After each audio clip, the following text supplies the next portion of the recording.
Hello and welcome to another video of human reproduction.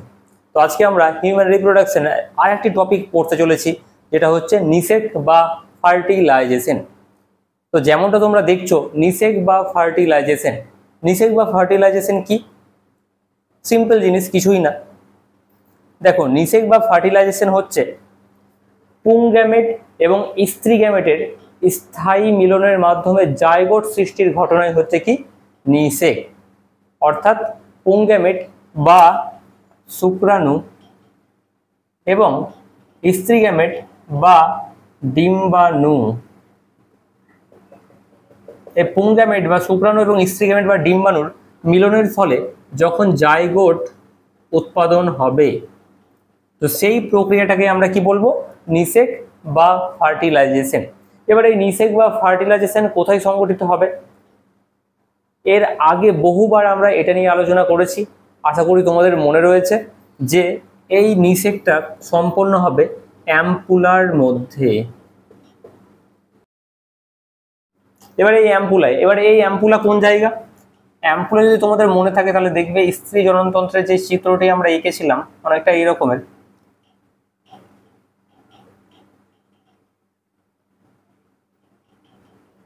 তো এই যে প্যাঁচানো অংশটি ছিল, এই প্যাঁচানো অংশের এই পজিশনে কি ছিল? অ্যাম্পুলা, যেখানে আমরা দেখছিলাম শুক্রাণু আর ডিম্বাণুর মিলন হচ্ছিল। এটা আমরা আগেও আলোচনা করেছি। তো এবার দেখো, এখন আমরা যেটা পড়তে চলেছি সেটা হচ্ছে ফার্টিলাইজেশন বা নিষেকের বিভিন্ন পদ্ধতি। তো চলো সেই পদ্ধতিগুলো জেনে নেওয়া যাক। তো প্রথম যে পদ্ধতিটি রয়েছে সেটি হচ্ছে জনন কোষ। জনন কোষ মানে তোমরা জানো যে পুংগ্যামেট এবং স্ত্রী গ্যামেট, আর এক্ষেত্রে পুংগ্যামেট কোনটি? পুংগ্যামেট হচ্ছে শুক্রাণু এবং স্ত্রী গ্যামেট হচ্ছে ডিম্বাণু। আর এই শুক্রাণু আর ডিম্বাণুর কি হয়, যে আমরা দেখেছি শুক্রাণু আর ডিম্বাণুর যে স্ট্রাকচার, একটা মস্তক, তারপরে আমরা দেখেছি গ্রীবা, তারপরে দেহ, তারপরে দেখেছি পুচ্ছ বা লেজ। তেমনই আমরা ডিম্বাণুর ক্ষেত্রে দেখেছি কর্নার এরিয়াটা, জোনা পেলুসিটা, তারপরে হচ্ছে পেরিভার্টিলাইন স্পেস, ভার্টিলাইন স্পেস, এই জিনিসগুলো আমরা দেখেছি। তো এই জিনিসগুলোই এখানে কিন্তু বিস্তারিতভাবে আলোচনা করা আছে। তোমরা যদি আগের ভিডিওটি দেখে থাকো তাহলে এই জিনিসগুলো তোমাদের ক্লিয়ার হয়ে যাবে। এবার এই জনন কোষের পরে আমরা দেখব শুক্রাণুর আগমন।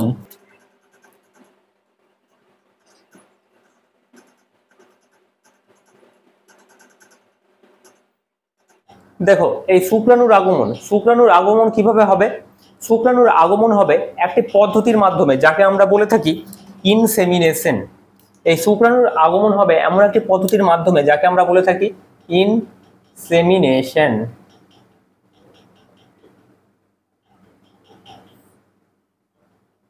এই ইনসেমিনেশন কি?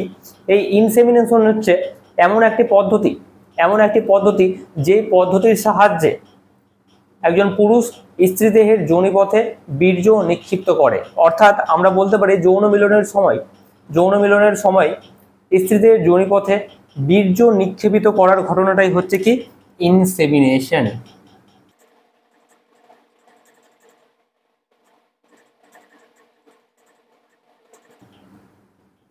আর এই যে বীর্য রয়েছে, এই বীর্যের মধ্যে কি থাকে? এই বীর্য বা সিমেনের মধ্যে থাকে স্পার্ম। যেই স্পার্মটা জরায়ুর মধ্যে গৃহীত হবে এবং পরবর্তীতে আমরা দেখব যে ফ্ল্যাজেলীয় চলনের দ্বারা এই স্পার্মটা কোথায় চলে যাবে? অ্যাম্পুলার মধ্যে, যেখানে গিয়ে কি সম্পন্ন হবে? নিষেক। তবে সেখানে যাওয়ার আগে আমাদেরকে আবার নেক্সট স্টেজটা দেখতে হবে। নেক্সট স্টেজ হচ্ছে ক্যাপাসিটেশন বা শুক্রাণুর সক্ষমতা।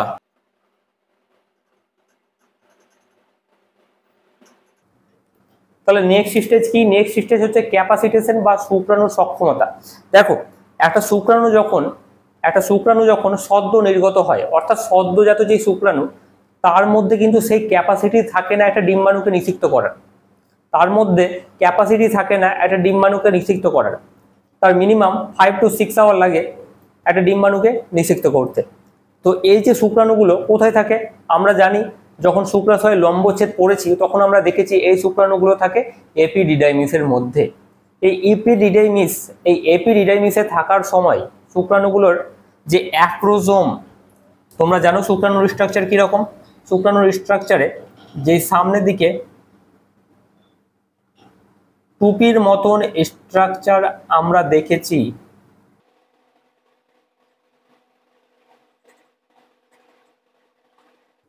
এই যে সামনের দিকে যে টুপির মতন এই যে স্ট্রাকচারটা, এখানে আমরা কি দেখেছিলাম? অ্যাক্রোজোম রয়েছে। এই অ্যাক্রোজোম, এই শুক্রাণু যখন এপিডিডাইমিসের মধ্যে থাকে, এই শুক্রাণু যখন এপিডিডাইমিসের মধ্যে থাকে, তখন এই অ্যাক্রোজোমের প্লাজমা পর্দার বাইরে, অর্থাৎ এই যে এখানে যে অ্যাক্রোজোমটা রয়েছে, এরপরে তো আমরা জানি যে নিউক্লিয়াস থাকবে এখানে, তো এই অ্যাক্রোজোমের বাইরে একটা প্লাজমা পর্দা থাকে। এই প্লাজমা পর্দার উপরে গ্লাইকোপ্রোটিন ও কোলেস্টেরল ধীরে ধীরে সঞ্চিত হতে থাকে। আবারও বলে দিচ্ছি যে এই শুক্রাণু যখন এপিডিডাইমিসের মধ্যে থাকে, তখন এই শুক্রাণুর অ্যাক্রোজোমের প্লাজমা পর্দার ওপরে ধীরে ধীরে কি হবে, গ্লাইকোপ্রোটিন এবং কোলেস্টেরল এসে সঞ্চিত হতে থাকবে, এবং সেই প্লাজমা পর্দার যে স্তর, সেই প্লাজমা পর্দার স্তরকে কি করবে, এর ফলে শক্ত করে দিবে। প্লাজমা পর্দার স্তর শক্ত হওয়ার ফলে এখানে কি হবে, এই অ্যাক্রোজোমের মধ্যে যে বিভিন্ন ধরনের উৎসেচক থাকবে সেগুলো কিন্তু সহজে বেরিয়ে আসতে পারবে না, সেগুলো সহজে বেরিয়ে আসতে পারবে না। এবার আমরা দেখব এই স্পার্ম বা শুক্রাণু যখন ফিমেল রিপ্রোডাক্টিভ অর্গানের মধ্যে এন্টার করবে,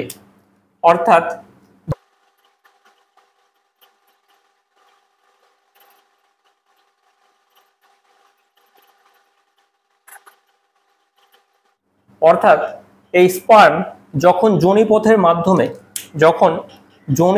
মাধ্যমে এই জরায়ুর মধ্যে প্রবেশ করবে, তখন কি হবে, এই স্পার্মের উপরে যে গ্লাইকোপ্রোটিন এবং কোলেস্টেরলের লেয়ারটা ছিল, সেই লেয়ারটা কিন্তু আস্তে আস্তে বিনষ্ট হবে, এবং বিনষ্ট হয়ে যাওয়ার ফলে কিন্তু কি হবে,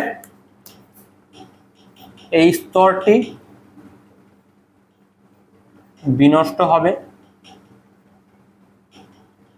এবং বিনষ্ট হওয়ার ফলে কি হবে, এই যে অ্যাক্রোজোমের মধ্যে যে উৎসেচকগুলি ছিল, এই অ্যাক্রোজোমের মধ্যে যে উৎসেচকগুলি ছিল সেগুলো কিন্তু সহজেই বেরিয়ে আসবে। উৎসেচক সহজেই বেরিয়ে আসবে।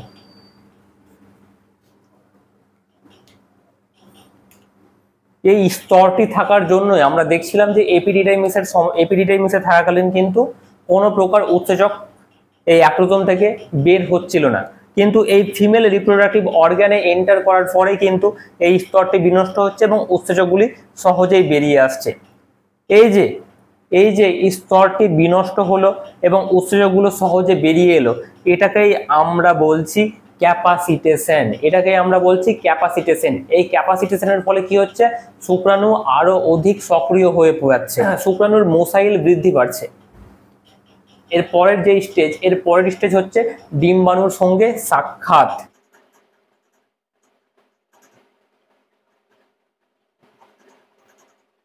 এবার ডিম্বাণুর সঙ্গে সাক্ষাৎ আমরা জানি কোথায় সাক্ষাৎ হতে পারে, এই ডিম্বাণুর সঙ্গে সাক্ষাৎ হবে, এই যে আমরা দেখেছি অ্যাম্পুলা, এই অ্যাম্পুলাতে এই ডিম্বাণুর সঙ্গে কিন্তু এই শুক্রাণুর সাক্ষাৎ হবে, এবং সাক্ষাৎ হওয়ার পর আমরা দেখব এই ডিম্বাণুর সঙ্গে সাক্ষাৎ হওয়ার পরে আমরা দেখব এখানে কিন্তু আরেকটি বিক্রিয়া শুরু হবে, যাকে আমরা বলবো অ্যাক্রোজোম বিক্রিয়া। তো চলো এবার অ্যাক্রোজোম বিক্রিয়া দেখে নেওয়া যাক।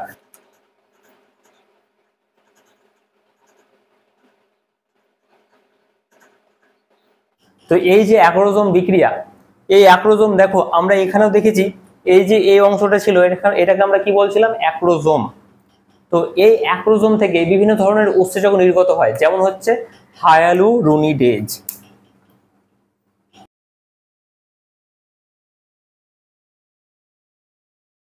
এই হায়ালুরোনিডেজ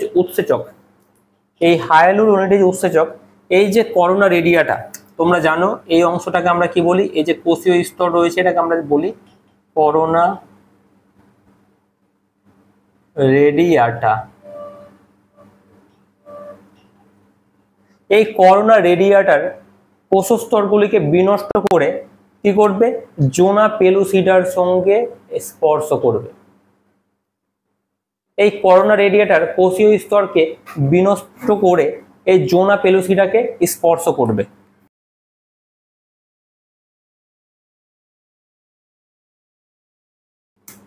এটা হচ্ছে হায়ালুরোনিডেজের কাজ। আর এটা কিভাবে এটা স্পর্শ করছে, এই যে দেখছো জোনা পেলুসিডা, অর্থাৎ এই যে অংশটা, এটা তো আমরা দেখলাম করোনার এরিয়াটা, এবার এই যে ভেতরের অংশটা এটাকে আমরা কি বলি, জোনা পেলুসিডা।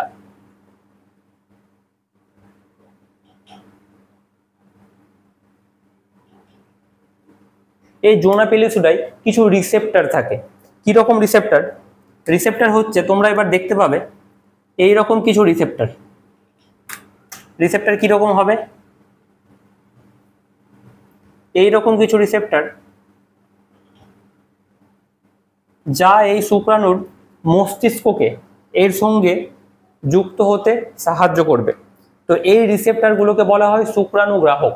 এই শুক্রাণুগ্রাহকের সহায়তায় এই যে আমরা দেখছি শুক্রাণু, এই শুক্রাণু কি করছে, জোনা পেলুসিডার সঙ্গে কিন্তু যুক্ত হয়ে যাচ্ছে, এবং যুক্ত হওয়ার পর এই অ্যাক্রোজোম থেকে আর একটি উৎসেচক খরিত হচ্ছে, যার নাম হচ্ছে অ্যাক্রোসিন।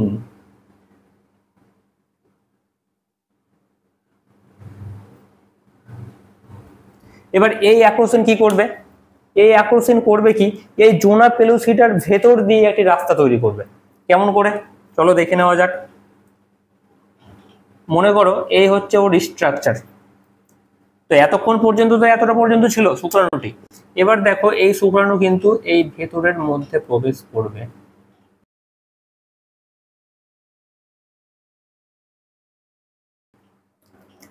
এই শুক্রাণু কি করছে তাহলে, এই অ্যাক্রোসিন উৎসেচকের সহায়তায় পেয়ে এ কিন্তু একবারে ভেতরে প্রবেশ করছে। আর এই অংশটাকে আমরা কি বলি, এই যে ফাঁকা অংশ, এই ফাঁকা অংশটাকে আমরা বলি পেরিভাইটালাইন স্পেস। পেরিভাইটালাইন স্পেস। এই শুক্রাণু এবার এই পেরিভাইটালাইন স্পেস এবং এই ডিম্বাণুর প্লাজমা পর্দাকে ভেদ করে এর নিউক্লিয়াসটাকে কি করবে, একদম ভেতরে পাঠিয়ে দেবে। অর্থাৎ এই যে শুক্রাণুর যে নিউক্লিয়াসটি রয়েছে, এই যে শুক্রাণুর মধ্যে যে নিউক্লিয়াসটি রয়েছে, এই নিউক্লিয়াসটি এবার কি করবে, এই পেরিভাইটালাইন স্পেস এবং ডিম্বাণুর প্লাজমা পর্দাকে ভেদ করে কোথায় চলে যাবে, এই ভেতরে। তো উজেনেসিসে আমরা দেখেছিলাম এখানে কিছু একটি গৌণ ওসাইট এবং পোলার বডি, এবং পরবর্তীতে সেখানে নিষেক সম্পন্ন হওয়ার পরে দ্বিতীয় মিওসিস কোষ বিভাজন ঘটে, এবং তারপরে বিস্তারিত জিনিসগুলো ওখানে হয়েছিল। তো এবার দেখো এই হচ্ছে অ্যাক্রোসোম বিক্রিয়া। অ্যাক্রোসোম বিক্রিয়া আমরা কি দেখলাম, এই যে শুক্রাণুর যে অ্যাক্রোসোম রয়েছে, এই অ্যাক্রোসোম থেকে প্রথমে হায়ালুরোনিডেজ উৎসেচক নির্গত হচ্ছে। এই হায়ালুরোনিডেজ কি করছে, এই হায়ালুরোনিডেজ এই যে করোনা রেডিয়েটার কোষীয় স্তর আছে এটাকে বিনষ্ট করে শুক্রাণুকে এই জোনা পেলুসিডার গায়ে স্পর্শ করতে সাহায্য করছে। আর জোনা পেলুসিডা কেন এটা করতে পারছে, কারণ জোনা পেলুসিডার গায়ে কিছু থাকছে শুক্রাণু গ্রাহক কোষ, শুক্রাণু গ্রাহক অংশ, যেমন এই রকম অংশ। এরপরে অ্যাক্রোসিন উৎসেচক কি করছে, এই জোনা পেলুসিডার মধ্যে দিয়ে একটি রাস্তা তৈরি করে দিচ্ছে, যার ফলে এই শুক্রাণুর নিউক্লিয়াস, পেরিভাইটালাইন স্পেস এবং এই ডিম্বাণুর যে প্লাজমা পর্দা রয়েছে তাকে ভেদ করে কিন্তু নিউক্লিয়াসটি ভেতরে পৌঁছে যাচ্ছে। এই অ্যাক্রোসোম বিক্রিয়ার পরেই কিন্তু আরেকটি বিক্রিয়া সংঘটিত হবে, যাকে আমরা বলবো কর্টিকল বিক্রিয়া। এবার দেখো এই কর্টিক্যাল বিক্রিয়া কি, এই কর্টিক্যাল বিক্রিয়া হচ্ছে ডিম্বাণুর প্লাজমা পর্দার নিচে কিছু কিছু পর্দা বেষ্টিত দানা থাকে, যেই দানাগুলোকে আমরা কি বলি, যেই দানাগুলোকে আমরা বলি কর্টিক্যাল। অর্থাৎ এই দানা হচ্ছে কর্টিক্যাল।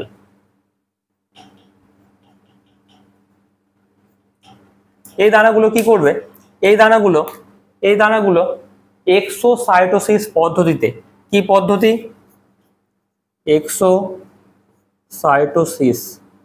এক্সোসাইটোসিস পদ্ধতিতে পেরিভাইটালাইন স্পেস, অর্থাৎ এই পেরিভাইটালাইন স্পেস অতিক্রম করে জোনা পেলুসিডার সঙ্গে যুক্ত হবে। তাহলে কি বলছি, এই যে কর্টিক্যাল দানা, এই কর্টিক্যাল দানা কার সঙ্গে যুক্ত হবে, জোনা পেলুসিডা। এই জোনা পেলুসিডার সঙ্গে যুক্ত হয়ে এরা কি গঠন করবে, এরা গঠন করবে নিষেক পর্দা। নিষেক পর্দা। কেন এই পর্দা গঠন করা জরুরি, কারণ দেখো অলরেডি একটা শুক্রাণু নিউক্লিয়াস কিন্তু এর মধ্যে প্রবেশ করে ফেলেছে, একটা শুক্রাণু নিউক্লিয়াস এর মধ্যে প্রবেশ করে গেছে। এবার এই নিষেক পর্দা গঠিত হওয়ার জন্য কিন্তু বাকি যে শুক্রাণুগুলো থাকবে সেই শুক্রাণুগুলো কিন্তু আর এই ডিম্বাণুকে নিষিক্ত করতে পারবে না। এই নিষেক পর্দা কিন্তু তাদেরকে প্রিভেন্ট করবে এই ডিম্বাণুকে নিষিক্ত করার হাত থেকে। তো এরপরে আমরা দেখে নিব শুক্রাণু এবং ডিম্বাণু নিউক্লিয়াসের মিলন।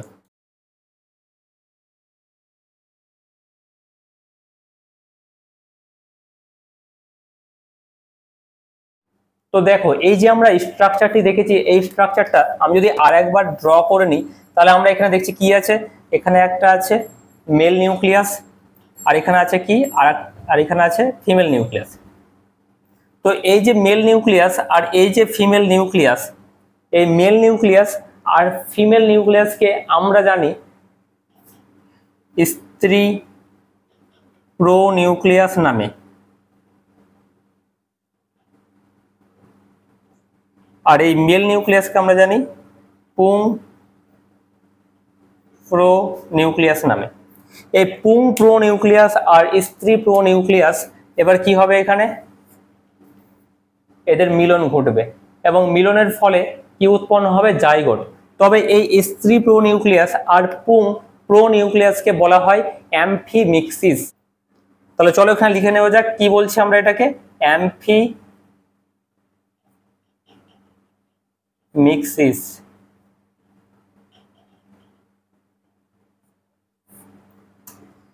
এই অ্যাম্ফিমিক্সিস অর্থাৎ এদের মিলনের ফলে কি উৎপন্ন হবে, এদের মিলনের ফলে উৎপন্ন হবে জাইগোট।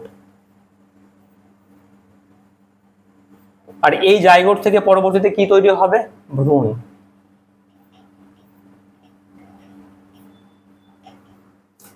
তো এই গেল আমাদের ফার্টিলাইজেশন বা নিষেক পদ্ধতি, যেখানে আমরা প্রথমে দেখলাম জনন কোষ, তারপরে আমরা দেখলাম শুক্রাণুর আগমন, তারপরে দেখছিলাম ক্যাপাসিটেশন, আর শেষে আমরা দেখছি ডিম্বাণু ও শুক্রাণু নিউক্লিয়াসের মিলন।